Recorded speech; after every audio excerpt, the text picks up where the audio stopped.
নমস্কার, আমি শান্তনু পাত্র। আপনারা এখন দেখছেন অ্যাম্বিশন স্টাডি। আমরা নাম্বার সিস্টেমের মধ্যে রোমান নিউমারাল আর হিন্দু অ্যারোবিক নিউমারাল এই দুটো জিনিস কি আমরা এখানে বোঝার চেষ্টা করব এবং তাদের মধ্যে রিলেশন কি এটাও বোঝার চেষ্টা করব। প্রথমে আমি লিখছি রোমান নিউমারাল আর তার নিচে লিখছি হিন্দু অ্যারোবিক নিউমারাল, যেটা আমরা ইউজ করি সব জায়গাতেই।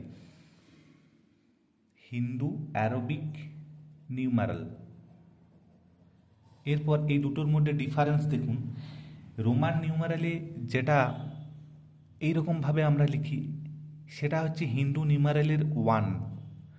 এরপর যেটা আমরা লিখি ভি অর্থাৎ 5, সেটা হচ্ছে হিন্দু অ্যারোবিক নিউমারালের নাম্বার।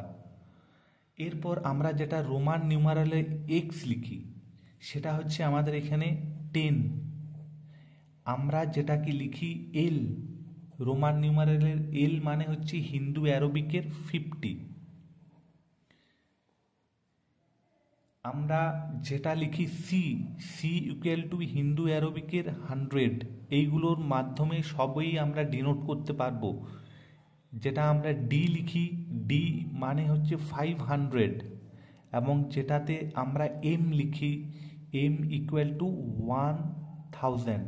এই দুটো কোরিলেট আপনাকে করতে জানতে হবে। এরপর আমরা কোনো কিছুর মাথায় যদি বার দিই, বার মানে সেটাকে কোনো কিছুর মাথায় যদি আমরা বার দিই তার মানে সেটা হচ্ছে 1000 টাইম মাল্টিপল হবে।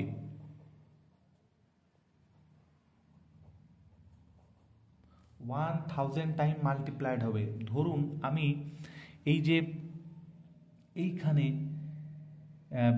ভি এর মাথায় যদি বার থাকে তাহলে কি হবে? ভি এর মাথায় ধরুন বার আছে, তাহলে এই ভি এর মানে হচ্ছে 5। তাহলে এখানে আমি 5 লিখবো। আর এই বার কথার অর্থ হচ্ছে এটাকে 1000 দিয়ে মাল্টিপ্লাই হবে, তার মানে এটার মান হবে 5000। এরপর ধরুন এক্স এর মাথায় বার আছে, এক্স এর মাথায়, তাহলে এক্স এর হিন্দু অ্যারোবিক মানটা হচ্ছে 10। তাহলে এখানে আমরা 10 লিখব এবং এটাকে 1000 দিয়ে আমরা মাল্টিপ্লাই করব, তার মানে এটা হচ্ছে 10,000। আশা করি বোঝাতে পেরেছি Roman numeral, Hindu aerobic numeral এবং বার কথাটার অর্থ।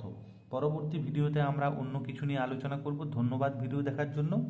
ভালো লেগে থাকলে লাইক, শেয়ার, কমেন্ট করুন। নতুন কেউ থেকে থাকলে চ্যানেল সাবস্ক্রাইব করুন।